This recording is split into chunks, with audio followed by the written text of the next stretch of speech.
9 minutos.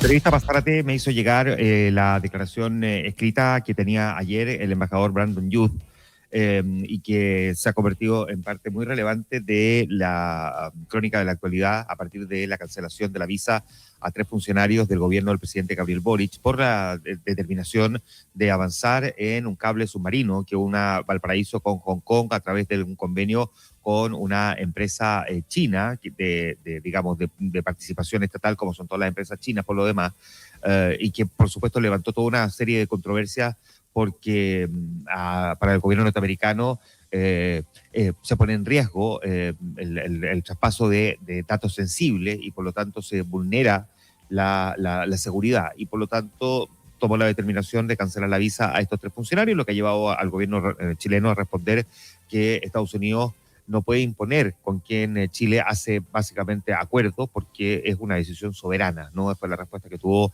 por parte de la ministra vocera Camila Vallejo. Ya vamos a ir a ese punto, pero déjeme leer algunos pasajes de la declaración que, insisto, le agradezco a la periodista Pasárate que me la hizo llegar en las últimas horas, porque es bien interesante, más allá de que el embajador, por supuesto, en la conferencia ayer improvisó varios aspectos, pero él primero partía agradeciéndole a los periodistas por haber estado ahí presente, diciendo que estaba muy decepcionado de tener que estar hablando de temas de visa en lugar de enfocarse en forma en las que se puedan crear trabajo, acercarse a la economía, limitar el crimen, asuntos que son importantes, decía él, para los dos países, que es el trabajo que el presidente Trump le envió a hacer a Chile y lo que el pueblo chileno espera de esta sociedad entre los dos países que tiene 200 años. Dicho eso, ahora empiezo a leer la declaración escrita. Esto es lo que plantea el embajador.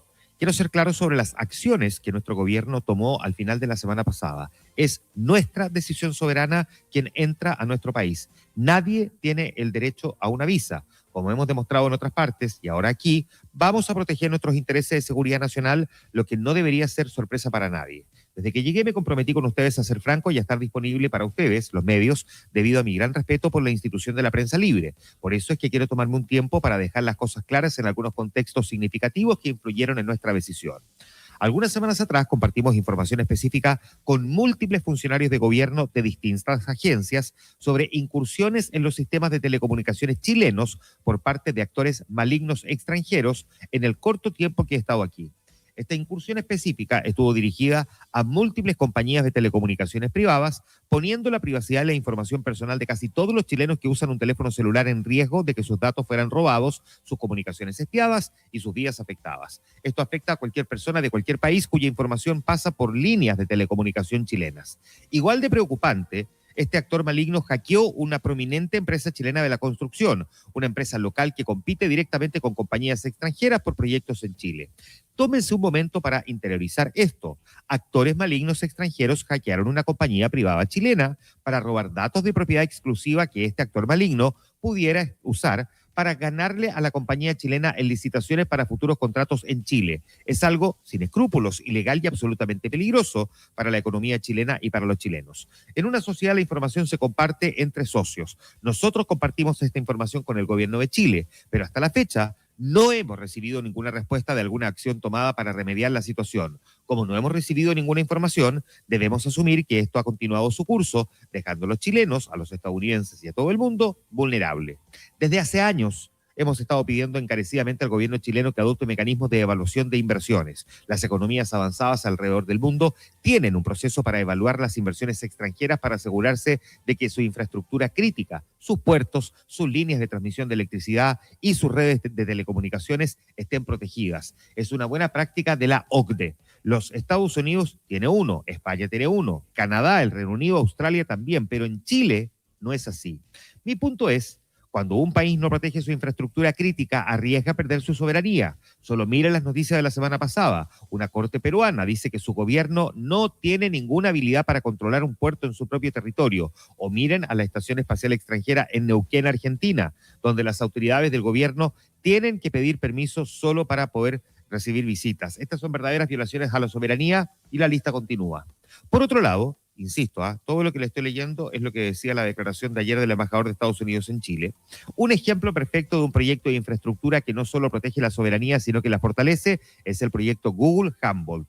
Este proyecto, a diferencia del puerto y de la Estación Espacial Militar, es una verdadera sociedad entre el gobierno de Chile y una empresa privada de primer nivel. Nosotros apoyamos activamente que el gobierno de Chile fuera dueño de una parte del proyecto y que fuera capaz de negociar el uso del cable para el beneficio del pueblo chileno. En pocas palabras, una sociedad de verdad donde Chile mantiene su soberanía.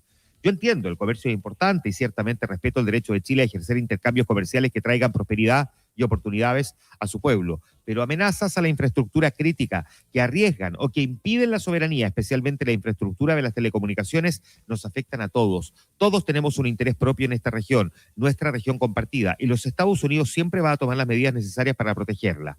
En diciembre, el pueblo votó masivamente por un cambio. Ellos votaron por seguridad y prosperidad. Esperamos con ansias trabajar con el nuevo gobierno para proveer lo que le exigió el pueblo chileno. Trabajando juntos podemos asegurarnos de que esta región, nuestro vecindario compartido, sea seguro y próspero para todos. Aprovecha y hacer una crítica bastante evidente al gobierno del presidente Boric y espera evidentemente que con el gobierno de José Antonio Kast cambie el rumbo de las cosas. Ya vamos a comentar lo que plantea el embajador, pero para poder hacer la historia completa, déjeme agregarle algunas otras cosas también importantes respecto a este tema, para que sea un buen complemento.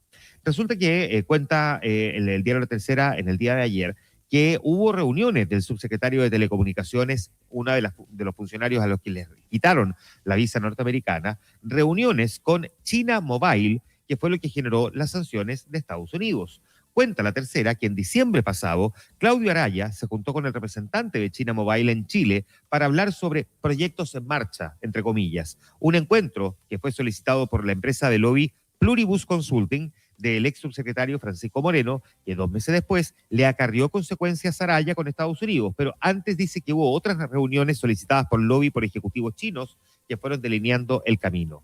No solamente eso, sino que al mismo tiempo, y hay que agregar también respecto de este tema, que ha habido algunas versiones contradictorias, porque según cuenta el sitio exante.cl, el canciller chileno Alberto Van Claveren y la ministra Vallejo plantearon que el proyecto del cable de fibra óptica chino está recién en etapa de evaluación y el subsecretario de Telecomunicaciones, que es uno de los principales impulsores, había dicho que estaban en la recta final antes de la intervención de Estados Unidos. El presidente Boric se mostró sorprendido con la revocación de visas, pero las advertencias a su embajador en Washington, a varios de sus ministros, ya que Trump tomó una medida parecida el año pasado en Costa Rica, ya existían. Es decir, que hay ciertas versiones bastante contradictorias sobre si el proyecto estaba en su etapa inicial o estaba en su etapa final y si efectivamente esto fue una sorpresa o el gobierno norteamericano ya le había advertido a Chile, como dice el embajador y como dicen varios medios a nivel internacional. A eso hay que decir también otra cosa, que Estados Unidos considera que aquí el riesgo de espionaje es real y pone ejemplos concretos sobre la mesa. Y ayer, para completar la historia, el embajador además responde de vuelta a las declaraciones de la ministra vocera, Camila Vallejo, refiriéndose a la soberanía, señalando que precisamente en términos de soberanía, Estados Unidos también es un país soberano respecto de las visas no son una obligación, es una determinación soberana de un determinado país, si es que efectivamente le quiere otorgar o no visa a determinadas personas, y también el programa de la visa ESTA, lo que nosotros conocemos popularmente como la visa waiver, también es una determinación soberana del gobierno norteamericano. No es ni una obligación, no es un convenio firmado que Estados Unidos está obligado a respetar ad eternum, sino que efectivamente es un beneficio que otorga el gobierno de Estados Unidos o el país. Cada gobierno evalúa si es que lo quiere mantener o no, tiene que ir con consulta al Congreso, en función de la confianza que le genera la otra nación respecto de sus habitantes. Por lo tanto, lo que vimos ayer es que el gobierno norteamericano dejó claro que va a poder eventualmente querer revisar prácticamente todos los acuerdos firmados con Chile. Probablemente eso no va a ocurrir porque vamos a tener cambio de gobierno, pero una manera de marcar el punto, ¿no? Y de dejarle bien claro al presidente chileno cuál es la posición del gobierno norteamericano frente a lo que ellos consideran no solamente la desidia de recoger las advertencias, sino que al mismo tiempo como esta sensación de mirarlos como un poco en menos respecto de lo que Estados Unidos estaba pensando sobre lo que Chile estaba haciendo. No solo porque se trata de China, el enemigo o el contrincante, el adversario, como usted considere que es mejor el adjetivo para Estados Unidos. China y Estados Unidos hace mucho tiempo que vienen con esta pugna, sino porque, insisto, el gobierno norteamericano pone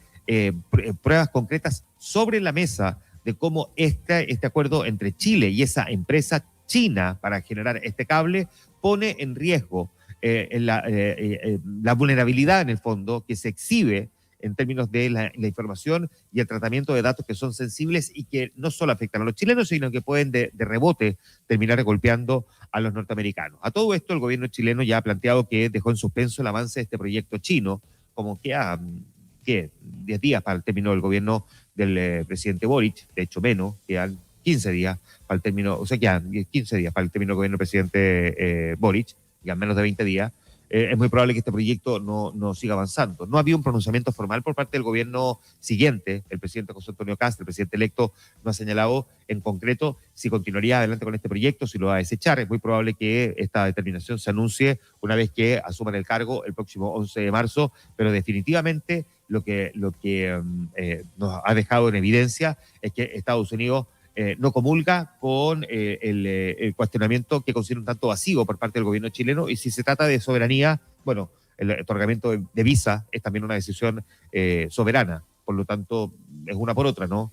Si Chile considera que se vulnera la soberanía porque Estados Unidos de alguna manera los chantajea respecto de las visas, bueno, Estados Unidos puede determinar lo que quiera con las visas. Voy a hacer la historia corta para terminar con este punto, a ver si luego junto a Matías de la Maza analizamos otras historias a la vuelta de la pausa, pero lo peor que le podría pasar al gobierno del presidente Gabriel Boric, que no va a ocurrir, porque insisto, como quedan solamente 15 días para el término de este gobierno, sería un despropósito que Estados Unidos tomara una decisión como la que voy a plantear teóricamente, pero una de las peores herencias que podría quedar en la postrimería de su gobierno, como legado del presidente Gabriel Boric, es que Estados Unidos nos quite el programa Visa Waiver, y que nos quite el programa Visa Waiver por la torpeza respecto de una historia como esta. Insisto, se ve difícil que vaya a ocurrir. El gobierno norteamericano no nos va a retirar del programa Visa Waiver.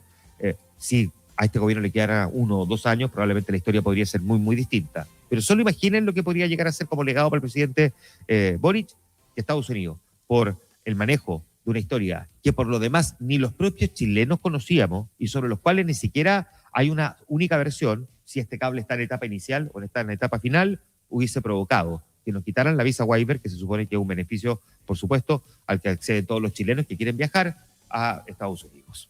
7:22.